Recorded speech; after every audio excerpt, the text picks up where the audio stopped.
button yet.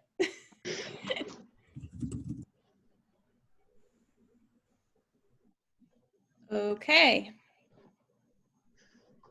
Let me know when y'all see it. We're live. Okay, we're live. All right. Welcome, everybody. Thanks for joining us. We are pulling up the comments right now so that we will be able to see everything that you're sharing. We're so glad you're with us.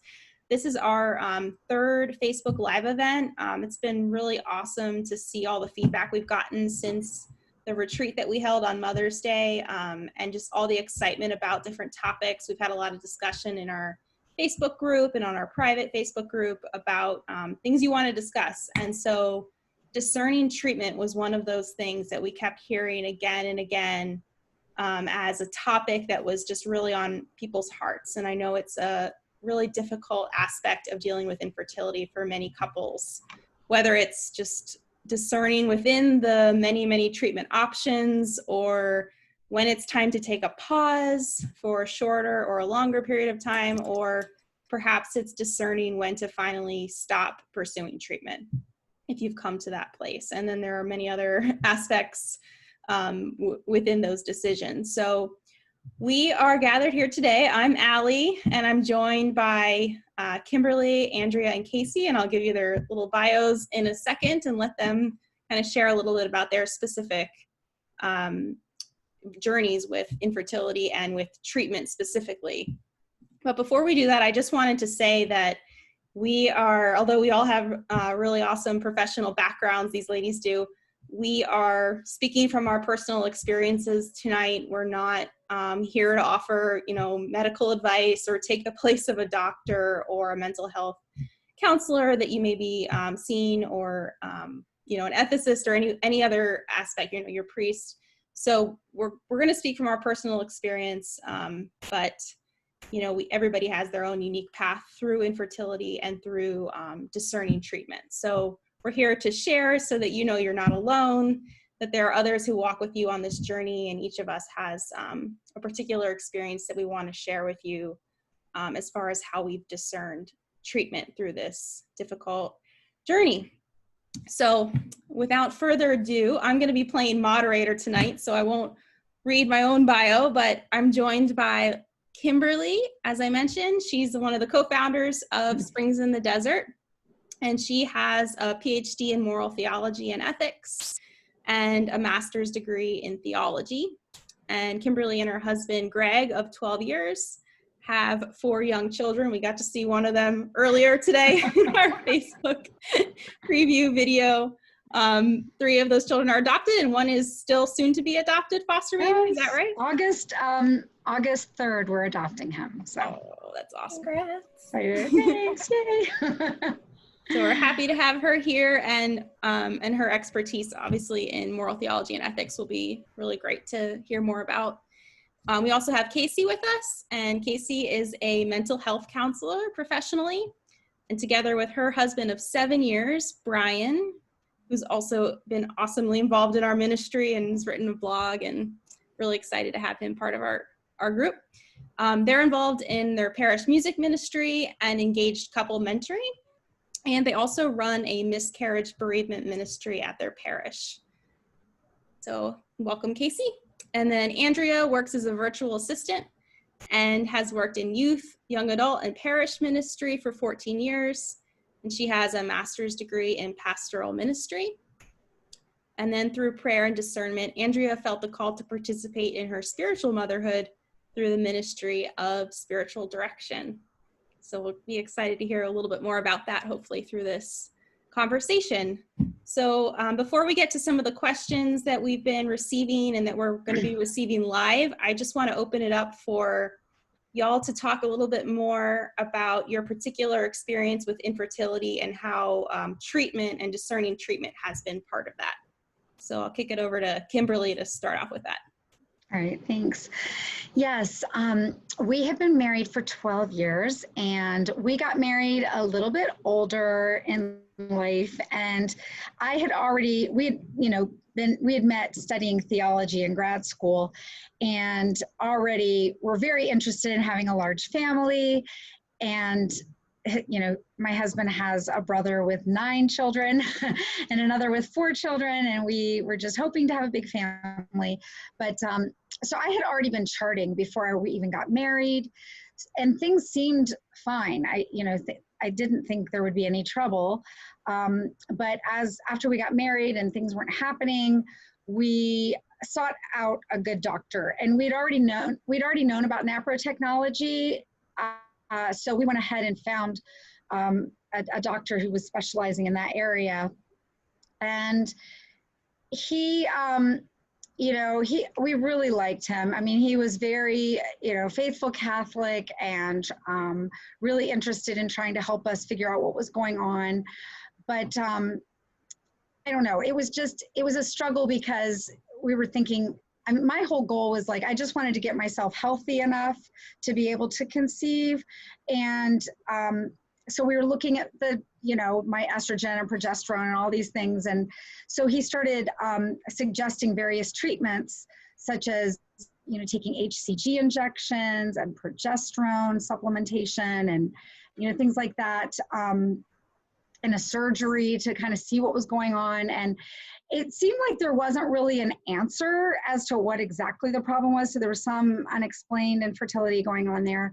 But I don't know.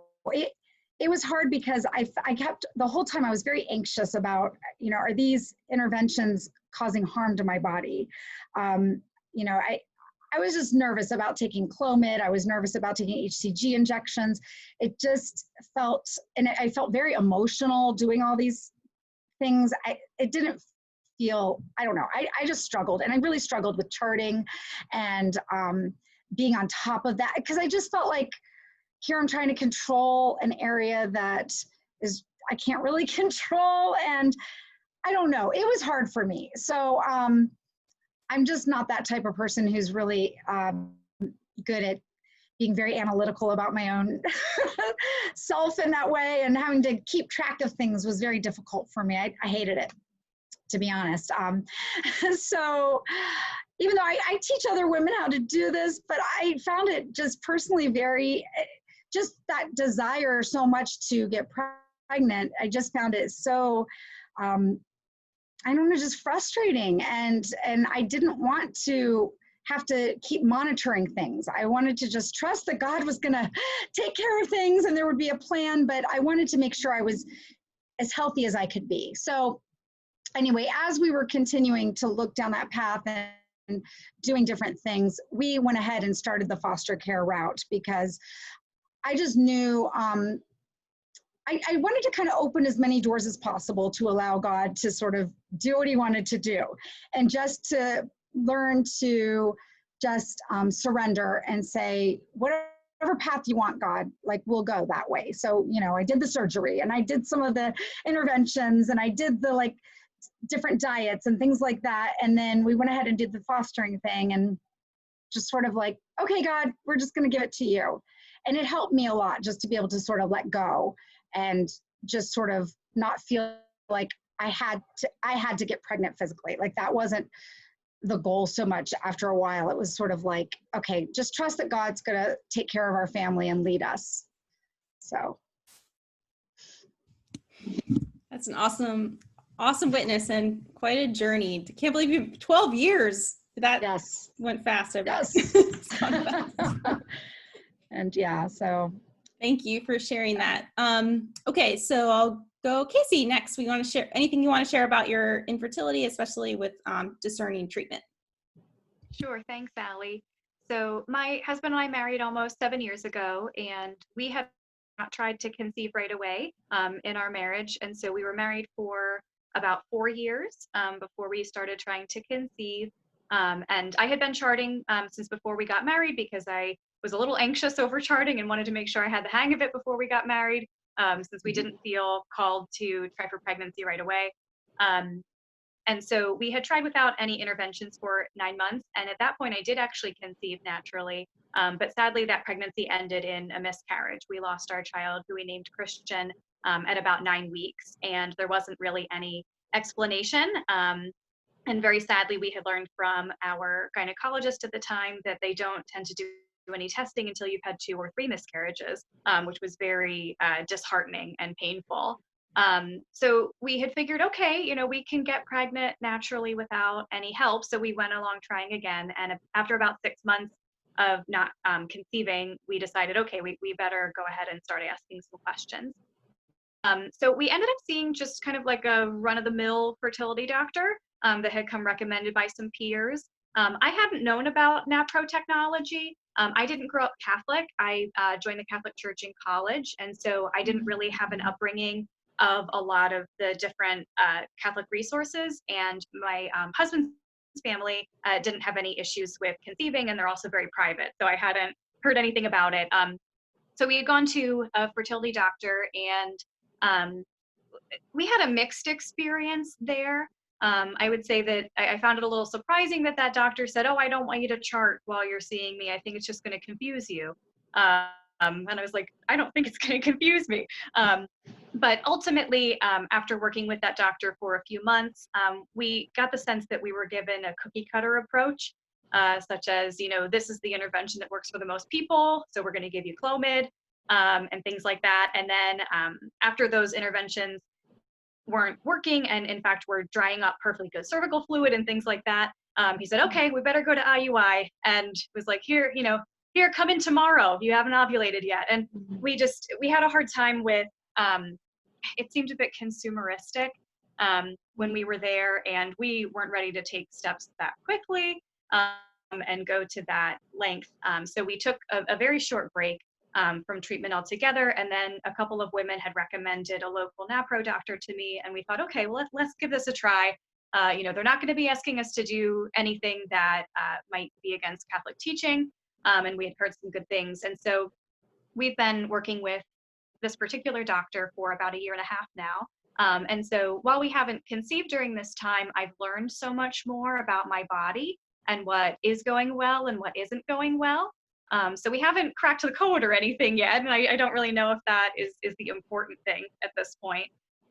But we have definitely had more of an attitude of, you know, restoring my overall health and seeing how my reproductive health fits into that. So at this point, my husband and I are still pursuing fertility treatment. We're not doing anything that is really dramatic at this point. I haven't had a surgery. I have had a couple of procedures like an endometrial biopsy to check things out. But for the most part, it's been progesterone supplementation and trying out some other supplements to improve my fertility. And so my husband and I very recently this spring also kind of asked ourselves, okay, you know, we have more of this attitude of preserving and improving my overall health. And we also still feel called to actively be parents. And so we are at the very, very beginning stages of discerning whether or not foster to adopt is a part of our family growth journey, and whether or not to pursue that simultaneously with continuing treatment for our fertility. That's where we are.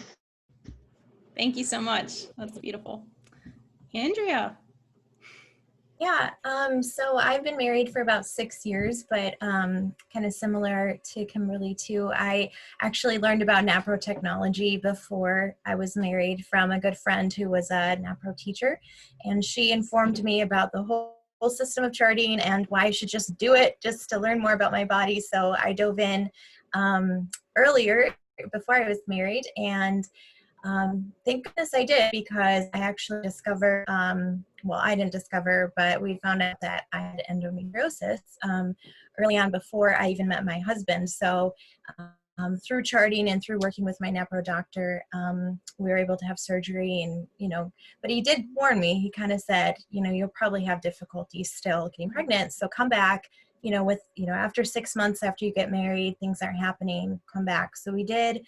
Nothing was happening, and working with one doctor, but then I moved locations, and now living in Pennsylvania, found a different doctor. So it was actually nice to get a second opinion, because she taught me a lot more about what was going on. We did some more intensive studies, lots of ultrasounds, all that fun stuff. So I've been kind of on this journey for, you know, we were actively trying for about 4 years, I would say, out of the 5 or 6 we've been married. So anyway, long story short, we were able to discover that I actually have LUFS, which is luteinized unresolved follicle syndrome, which basically means my body ovulates, but it never actually leaves the ovary. So everything's kind of working. All my numbers are right. All my symptoms are correct, but it's not, working enough that I can actually become pregnant. So I did actually go through 3 rounds of treatment, pretty intense treatment. And we weren't successful with pregnancy, although my doctor does think that I eventually did ovulate, get my body to ovulate. But anyway, we discerned just a year or so ago that we wanted to end treatments. And I can share more about that too. But over the course of me kind of receiving this call for spiritual direction through my prayer, I was learning actually a lot about discernment in and of itself, just as I'm going through my spiritual direction training. So the Lord kind of had that all lined up for me. So I was really kind of learning at the same time how to really discern this through prayer too. So it all kind of ended up working out. But anyway, so now I'm a spiritual director and pursuing spiritual motherhood. We didn't feel the call to adoption, at least at this point. So that's kind of where we're at. Thank you so much. I want to kind of piggyback off of that while people are still joining us. And please feel free to send your questions in. There's a comment feed right there, and I'll be reading them live. And I'll keep people anonymous if you want to ask a question. I won't say your name. I'll just go ahead and ask the question. And that way, when people watch later, they'll be able to hear them as well. But I want to just delve a little bit more into that, Andrea, and you've all mentioned this, that, this is a process, much like our spiritual lives in general. Throughout our lives, we're constantly discerning, where God's calling us. And I think there's particular pressures with infertility. Obviously, we have biological clocks and things like that. But I want to really get into the question about that discernment, what that has looked like, how you entered into that for all of you, and maybe talk about one time where you felt that God was strongly calling you in a particular direction, whether that was to take a pause or to stop infertility treatment completely, or perhaps to continue on. Is there, what did that look like, and how did that feel? How did you know that you were following God's will in that regard? I'll start with Andrea, since you mentioned it. Yeah, well, I think it's good to kind of note that the definition of discernment really is deciding or choosing between 2 morally good options here. So just to kind of clarify that, and a lot of what I've learned was through St. Ignatius' methods of discernment, through his spiritual exercises. So that's kind of what I took to prayer a lot. And his principle and foundation, as he calls it, he defines it as basically our purpose on earth is that we were created to praise, reverence, and serve God. So kind of taking a step back to just saying, all right, this is my discernment, fertility treatment or not, kind of at this point. I really kind of decided with my husband as well, we kind of were at the point where we started to realize that this was really weighing on us, and we needed to kind of step back. And Ignatius really instructs, sorry, I just lost an earring. Ignatius really instructs us to, before we even discern, to make sure that we as individuals are in a place of freedom and indifference. So what do I mean by that? I mean that basically I'm indifferent to whatever outcome I discern. Not indifferent in the way that I don't care, but just that it's not going to matter either way. So I'm not attached to fertility treatment or not fertility treatment. So really I had to kind of clear my mind of any attachments that I had to getting pregnant and to being a mom, and all these things that maybe delved into my worth. What if I don't get pregnant am I still a worthy person? Am I still, worthy of love? If I'm, who am I if I'm not a mom? So I kind of worked through my own healing journey in this before I even started the discernment. And my husband did as well.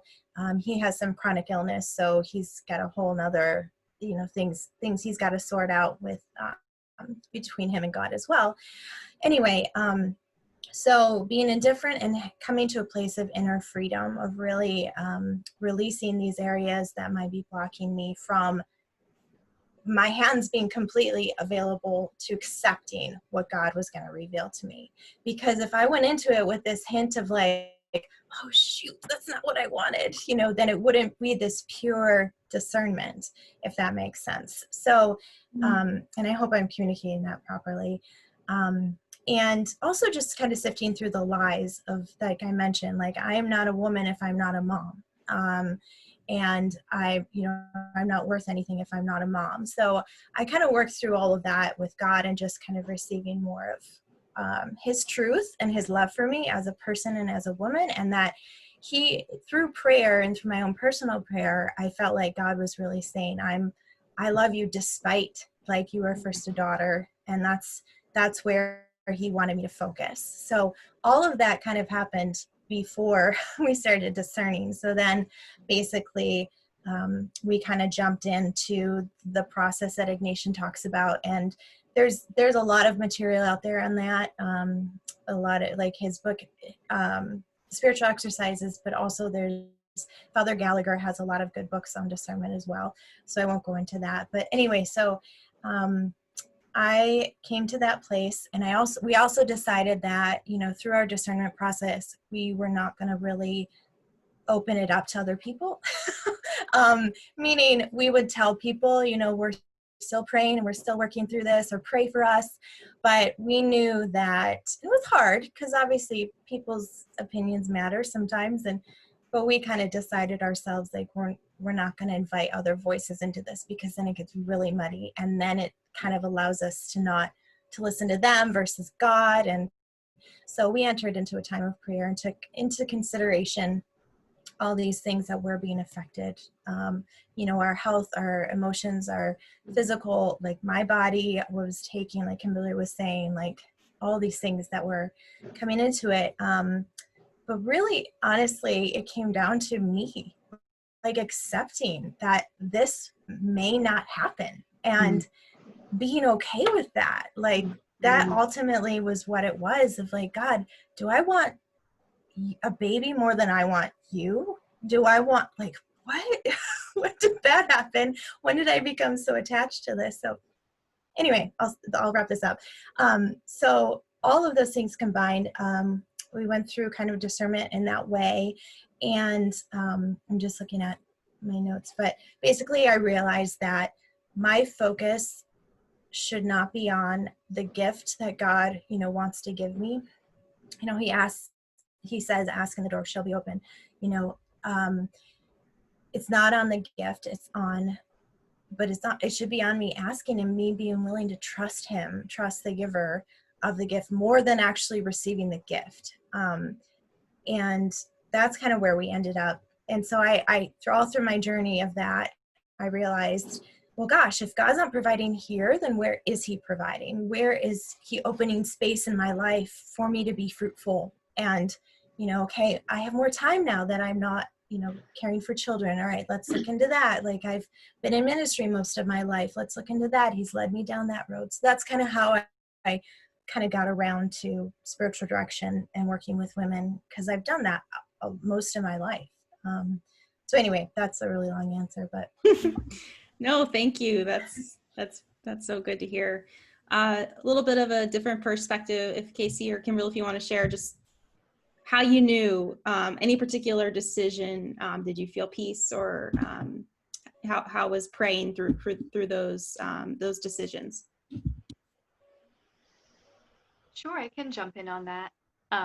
Thanks so much, Andrea, for that definition of discernment. It actually makes me realize that a good deal of what I thought was discernment in my life was actually decision making, because that added aspect of it being choosing between two moral goods really does kind of change things up in terms of some of the decisions that I've had to face, where I was actually not choosing between two moral goods, but engaging in the struggle to choose the moral good. So Sure. I looked at that as discernment, but perhaps that is a bit different. Mhm. In terms of discernment, though, I think that I would say that maybe I've just entered into my discernment journey. I think that since I had been able to get pregnant one time, there's been a mindset of like, my body can figure this out, at least for a few weeks. And so I think that there's been like this clinging on to what can my body do, or what can't my body do, and really the focus needs to be, what does God want to do? I'm reminded of a passage from a prayer from St. Augustine that says, Lord, I turned to seek you in all things that you had fashioned as a pathway, but I lost myself in them. And I think that we are all in that same place as St. Augustine from time to time.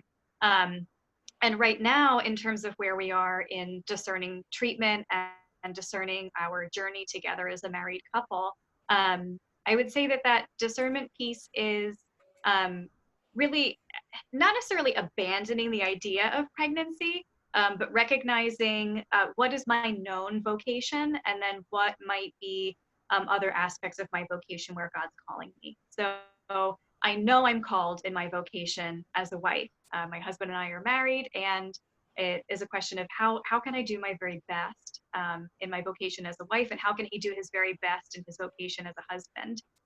The mentoring that we do of engaged couples is something that really affirms the importance of always growing in marriage.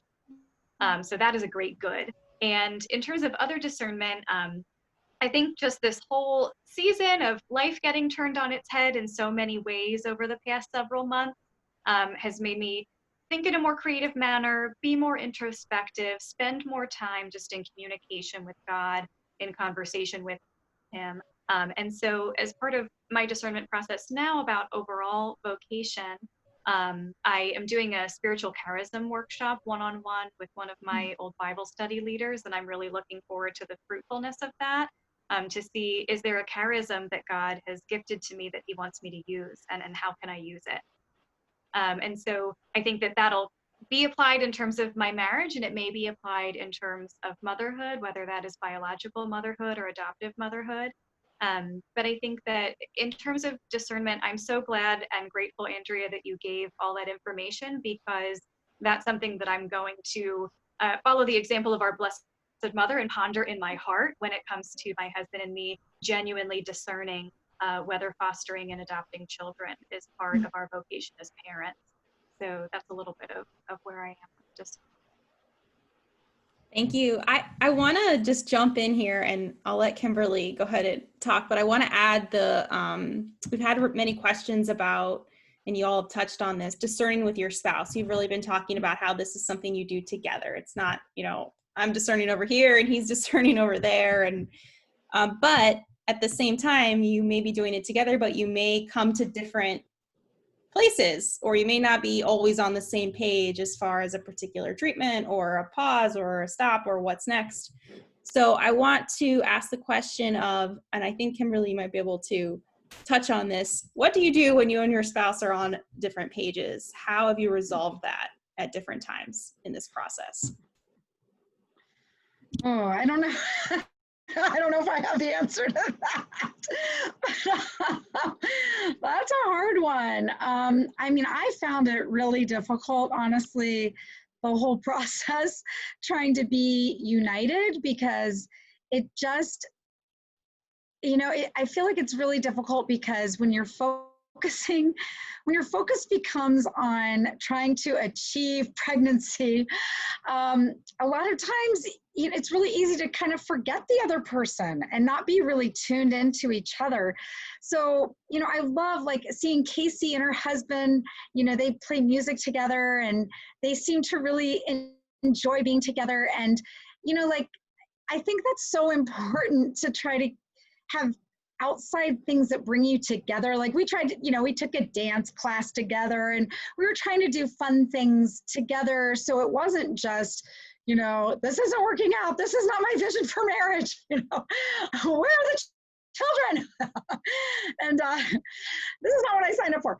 But instead, to try to really, it's a great opportunity more than anything.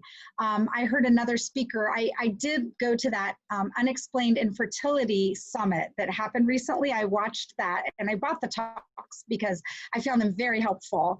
And one of the speakers was talking about how, all marriages are difficult. All marriages, you have this process of growing together that can be very painful. As my husband walks in the room right now, he's like, "What are you talking about?"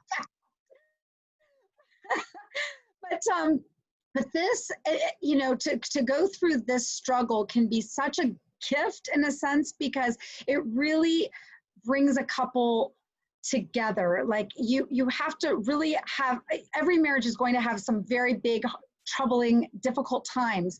And if you can learn that early on in your marriage, how to work through that together, it's only going to provide, that's only going to help your marriage down the road. All these struggles that my husband and I went through to try to go through the different treatments and figure out, what do we do next? Do we keep trying? Do we just say, forget it? Do we move into the, fostering to adopt? We looked at all these different adoption agencies and all the doors were closing and closing. And I was the one really pushing that with my husband, where he was sort of like, let's just keep trying. Let's just keep trying. Like, I am done with trying. Like, I just wanted to, like, if God is not going to have this happen, like, let's just open ourselves up to another path. And it kind of, he wasn't super on board with it.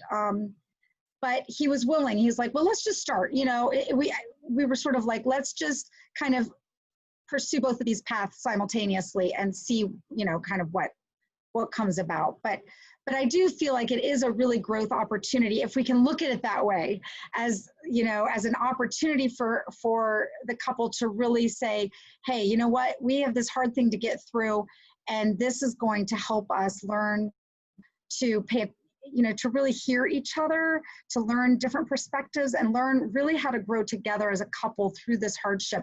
And it's only going to prepare us for the future, so that because now that we have 4 little children together, that we are, we've adopted and are about to adopt, it's, we have to be super united. And I'm seeing how that struggle that we went through has really helped bring us closer together to be more unified as parents.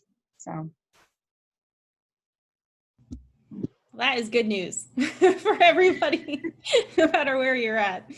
And I'm so glad you touched on just that, because I think there can be a real temptation to the focus on conceiving or on particular treatment can negatively impact marriage. We hear this a lot, but it's true. And I think what you said about finding those ways, those activities, those things that can draw us together, even when we're in a really difficult place with infertility, is so important to kind of just continue to strengthen our marriage, which is the most important thing in our lives as our vocation.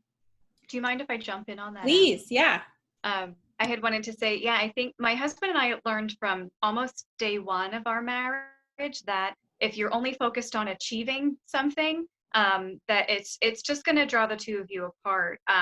My husband and I had both waited for marriage, and we found out very quickly that I actually was diagnosed with vaginismus and dyspareunia, which meant that we weren't able to achieve intercourse for almost a year and a half in the beginning of our marriage, which was one of the reasons why we had waited to try to conceive, because just figuring out how to be able to be sexually intimate with one another was not an easy, natural thing for us.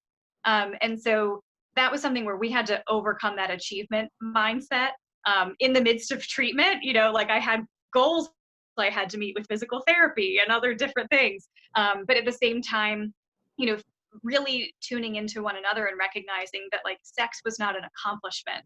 And I think that being able to have worked through some of that before we even started to try to conceive really did help us. We still fall into the trap regularly of, we're just trying to achieve a pregnancy. But I think that there's been an openness that we've had toward one another in some of those more difficult learning experiences that I know you all already had the communication Facebook Live, but I'll say that one of the most valuable lessons we've learned is that our sexual relationship is communication. Our sexual relationship isn't an activity. And so if we look at it as, you know, what do I want to say to my spouse tonight through being sexually intimate, whether that means intercourse or just being affectionate, then that can really help us to be in a better place in our hearts in any given cycle that we might be trying to conceive. If there is an evening where, you know, like it's, you know, peak fertile phase and we don't feel called to speak to each other in that sexual way, to be able to let go of that and say, okay, like we were meant to speak to each other in a different way today. And it's okay if we don't get pregnant this time because of that. And so I think that that's one of the things that we've been on the lookout for since sex was pretty regimented at the beginning of our marriage with my diagnosis. But I would just give that encouragement to anybody watching that remember that, you know, ultimately you're communicating with your spouse. If you are trying to conceive, if you are just feeling loving towards one another, and to really think about what you want to communicate. If you're not wanting to communicate that you want to try to conceive, that is okay. And you don't have to communicate it just because you have fertile fluid. True. Thank you. That is takes the pressure off, you know, just to even hear that and to talk about that together. Thank you so much for saying that, Casey. This kind of relates to a question that we've received, and one that actually has been kind of coming up in different conversations in the Facebook group about, more or less it points to how can we take care of ourselves and our mental, emotional, and spiritual health. So for example, you know, we may be called to do research and find second opinions, and maybe this doctor doesn't have the answer, but we find a different doctor, and it can almost become like this really intense process where we're seeking the answer as opposed to, you know, really taking care of ourselves. So do you think there's a point at which we can go too far in seeking the answer in a way that that might become unhealthy for us spiritually or emotionally? I think I think I probably am guilty of this at some point along our journey too, because I am somebody that likes to Google things, but also just that when you're after something, and well, I'll say this, for me, it was, I think early on, easy to just search and search and search and search because I had wanted it so badly. And I think I felt that I deserved children just like everyone else. And so I think my pride probably got in there too a little bit. And so it kept me on this like racetrack of like, I got to find it. It's this treasure and I'm going to find it. I'm really good at investigating. I'm going to do all these things and I'm going to find it. And it drove me, like my thoughts, you know, I would probably research it probably at least 90% more than my husband did. And I would just go after it. And it started to wear on me, and I was exhausted, and mentally it started to break me down.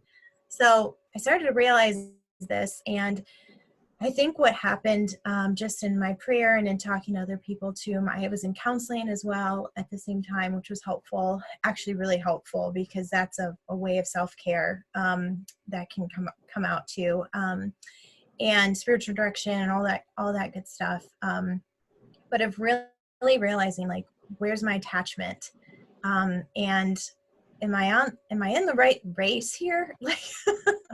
Like, where am I running, and what am I running to, and who am I running for? And so I just started diving into that, and that allowed me to kind of just step back and be like, no, wait a second, I shouldn't be this attached to something. There's a healthy attachment, and I crossed the line. I went way over it, and I had to pull myself back because I realized I noticed I was driving myself crazy, probably driving my husband crazy. So that's kind of how I recognize it within myself.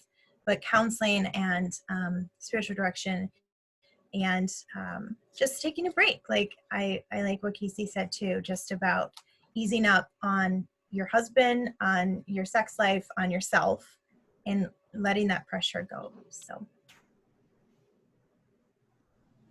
Thank you. Yeah, that's, so many like just deep sighs, you know, it's like, okay, yes. It's okay to take a break. It's okay to, you know, take care of yourself. It's okay to take care of your marriage. It's good to hear those things. Unless anyone wants to jump in, I want to we touched on this a little bit, and I just want to get your specific thoughts on it. When it comes to other people, this was something that a lot of people brought up in the Facebook group. Other people have opinions on it's not just, you know, our marriage. And I love what you said, Andrea, about how you try to keep those opinions out during the actual discernment process. How have you responded when other people have made assumptions or judgments on perhaps your stopping or pursuing a particular treatment or pausing in treatment? Have you gotten any comments that, you know, things like people assuming that you don't care about having a baby if you are pausing, or how have you responded to that, and how have you dealt with that in your experience? Up for anyone. Sure, I can speak to that. I think that my husband has definitely been on the more private side in his life, and I've generally not been terribly private.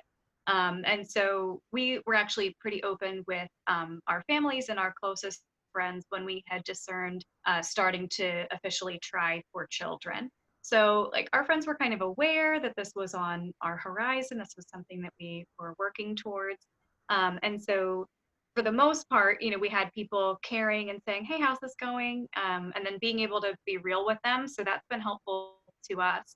At some point, we also kind of felt like we ended up starting to tell more people to make our lives a little easier, to be honest.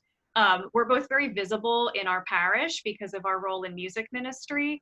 And I had said to Brian a couple of Sundays, like, if there is one more Sunday that some woman looks at my stomach on a day that I'm bloated because I'm getting my period, wondering if I'm pregnant, I'm going to scream. So, you know, we had started telling some people that we were closer to in the parish and our choir and things like that, that we were having a hard time and we would appreciate some prayer. And so that really, it ended up being a really peaceful experience for us. And particularly after we had experienced the death of our child, Christian, we had felt called to start a ministry in our parish. And so we had to go public with that. And so in general, we've been pretty open with family, friends, church members. And that has come with great fruit most of the time, but also sometimes that have been difficult. So sometimes it's just like the well-meaning friend who checks in on you on a day when like you really just honestly wanted to forget about it. And thinking, okay, like do I owe it to them to respond to their text message today or talk about it with them just because they asked? And then also sometimes when, you know, people want to tell you what to do, or, you know, that their own feelings are motivating them. And I will say I've had this experience somewhat with my mom, and I love my mother, and she's a wonderful, wonderful woman. But I've had a couple of times go on where she's like, well, what are you doing next to figure out what's going on? And I know that, you know, my mom will be the best grandmother ever. And so I know she's excited for that. And she knows that this has been a struggle for us, but sometimes those questions can feel like they're exerting a little bit of pressure on me. So I've had to lovingly say to her a couple of times, you know, Mom, I think maybe you're on a different timeline than we are right now, or I think you're in a different place with your own grief journey over our infertility than we are right now. And those conversations have been really good. And then also just, you know, people will have opinions about, you know, what kind of treatment you should do and which doctor you should see and who's better than who and things like that. And so it can be a difficult navigation sometimes to say, you know, thank you so much. We really appreciate your concern. You know, right now we appreciate your prayers, and we're, you know, very pleased with how we're going forward. And in general, we've mostly encountered people to be graceful about that. But I know it's a very personal decision. Just because we have decided to be very public doesn't mean we have to, such as Andrea had said.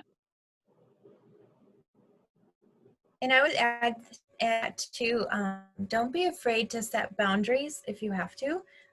That's something that I'm consistently learning about. There's these things called boundaries. If they're healthy, you know, in a kind way. If somebody or a particular person in your life seems to be asking these questions consistently, and it's just to the point where you're like, I just can't deal with this. You know, it's okay to take space from people or take break from relationships, or like Casey said, just make it really clear, like, you know what, just pray for us, or, you know, we'll let you know when we want to, kind of thing. So Yes, thank you for that honesty. I want to transition. I know that something that comes up a lot, and we haven't spoken about this specifically yet, but the church has made some things very clear as far as whether she approves particular treatments, and other treatments are not so clear. And I know there's been some questions about navigating that process, particularly when it comes to treatments like intrauterine insemination, IUI, and some other things. So I wanted to open up to start with Kimberly, just to address how people can navigate, begin to navigate, you know, whether perhaps they have a non-NAPRO doctor who's trying to push a particular treatment, how they can approach that as far as actually finding out what does the church say about this. And then if it's not clear for a particular treatment, what the church says, what the next steps might be. And I know we don't have a whole lot of time left, and this is a big topic, so we'll probably continue this, but I wanted to just go ahead and give you the opportunity to speak to that. Sure. So I was giving talks about the problems with artificial reproductive technologies long before I had any clue that I was going to be dealing with infertility.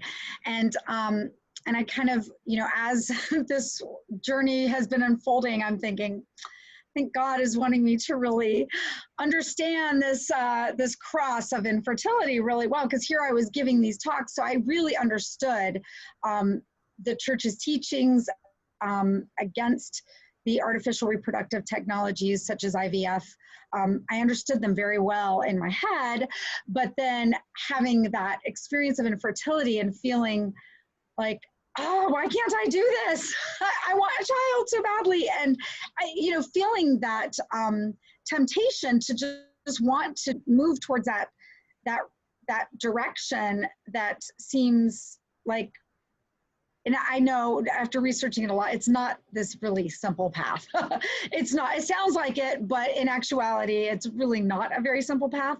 But it can seem like a quick fix, you know, for infertility. And I think that as I have gone through this journey and really thought about philosophically the problems with a lot of these interventions, I've come to see more and more and more how every child is a gift, and how it's so easy when you're struggling with infertility to want to have that child at almost any cost. I mean, I can see that like desire, just like, well, why would it be so wrong to have a surrogate? Why would it be so wrong to use donor eggs? Why would it be so wrong to do in vitro with my husband's sperm? You know, why would this be you know, and to really like grapple with these questions. But it's coming back to again and again, this understanding that the goal of the church, the goal, you know, is to speak for God, of course, and to protect the dignity of the human person, and to protect the marriage, to protect the bond between the husband and the wife, to protect the child from exploitation, to protect the child from all possible assaults to his person, to his dignity, to, you know, when you start creating embryos in petri dishes, it just opens these children up to all sorts of manipulation, and it's very troubling. So I think that there's some really good resources out there that will help you kind of think through a little bit more. The church there's an encyclical, it's actually online that you can just Google and read it, called Donum Vitae, Instruction on Respect for Human Life and its Origin and on the Dignity of Procreation. And it really clearly outlines sort of the importance of having for the child, for the protection of that child, for that child to come about as a fruit of the union between his or her parents, his mother and father. And so it kind of explains it a little bit more. And we've been talking a bit that I think we could actually do a whole session sort of just discussing how the church has kind of developed its position on a lot of these issues that keep coming up, different possibilities for different technologies, and how they kind of have come to the understanding and the decisions that they have come out with. So I think we have another doctor that has recently been in touch with us who used to do IVF and no longer does, and now she is in the field of reproductive, what do we call it? Restorative reproductive medicine, which I think is such a beautiful, promising field. Restorative reproductive medicine. So instead of trying to override the system, the whole system, to try to really get in there and restore health to women and to couples, particularly in the area of fertility. So I think there's a lot of great things that are developing, and it's very encouraging. So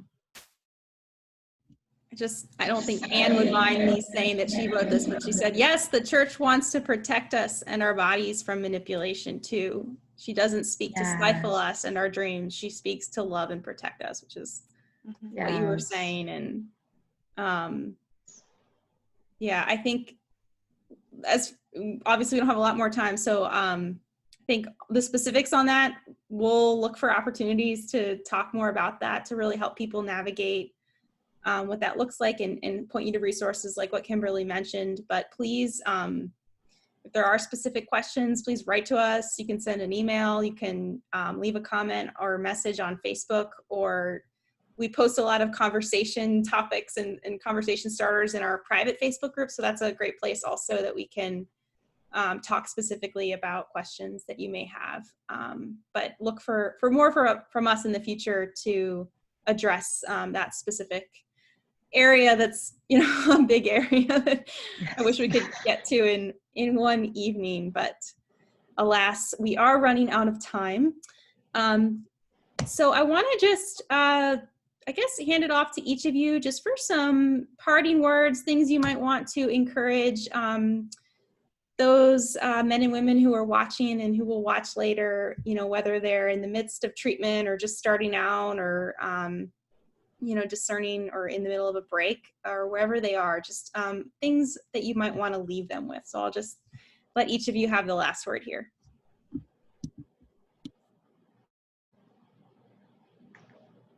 I'll just go. I also wanted to mention this book it's backwards, but it's called The Infertility Companion for Catholics. And this book is actually pretty clear and helpful on outlining a lot of what we were talking about with what Kimberly was saying on church teaching, and it also talks about some discernment as well. So this book has been really helpful for me, and as far as resources go and support. So that was one thing that I wanted to recommend as well. But I would just say that just know that we are praying for you and we are with you in this. And that it is a journey, and even though it may take longer than you expected or not go the way that you expected, God is still God. And that's really, at the end of the day, at the end of our life, that's our focus, and He is our focus. So we're here to serve Him and to reverence Him and to love Him. So whatever way and whatever path He has for you to do that, even in amidst your discernment and in your marriages, I would just pray that you can easily choose that and choose Him first and foremost. So. To piggyback off of Andrea, I would say again, yes, please know that you are prayed for and cared for by this community, and by all of the people in the world who take it upon themselves to pray regularly for infertile couples. And in terms of God's goodness, yes, God is absolutely good. And one thing I think is important to remember is some of us can get tempted into the area of thinking, God hasn't answered my prayer for a child. But someone told me when I was quite young that God always answers prayer, and he has 3 answers: yes, no, or not yet. And so please know that as you're praying, God is answering your prayers, and it's one of those 3 things. And that all of our journeys are unique. Just because Kimberly may have discerned fostering to adopt, and Andrea may have discerned spiritual motherhood, and I don't have it figured out, doesn't mean that you have to do any one of those things. As long as God is your guide and you and your husband are holding hands with one another and pursuing him, he will lead you on that journey, and there's no one particular outcome that is more holy than any others. You've already engaged in a very, very holy vocation of matrimony. And so as long as you are looking to God to guide you through that, he will bear out the fruit that he wants to see in that. Wow, that was so beautifully said. I don't think I can top that. But yes, I think just to try not to lose sight of the great gift that you have in your spouse, because it's very easy to look at what you don't have instead of looking at what you do, and to never forget that God does have a plan for you, for your marriage, and he will bring fruit to you. And to just trust that he's not forgotten you, that he loves you so much, and that the plan he has is so good and will bring you joy. So just know that we are praying for you, and that we are finding the joy in the midst of this trial and this struggle. And we pray that you will have that same peace and joy. Thank you all so much for joining us. This has been a really wonderful conversation. I know I'm leaving with a lot of peace, and yeah, I'm just grateful for all the little nuggets of wisdom you all have shared. But please follow us on Facebook. You probably already are if you're watching this, but this will be available, as I mentioned, as a podcast and on your YouTube channel, so you can share it with your spouse, with your friends, whoever you think may benefit. And please stay tuned for more upcoming content. We're going to be doing a book club starting on July 29th. I think our first podcast for that launches. It's on The Secret Diary of Elizabeth Lasser. She is an amazing servant of God who dealt with infertility in a difficult marriage, and she has so much wisdom for us to learn from. So definitely check that out. That's coming up, and look for more content on this topic, discerning treatment, as well as resources on the church's teaching. And if you have a specific question, like I said, please get in touch with us, send us an email, private message, however it works for you. We're here to walk with you, and you are not alone. So with that, I'm just gonna sign off here and say until next time. Thank you all again for joining us. Thank you. Thanks, God Sally. bless.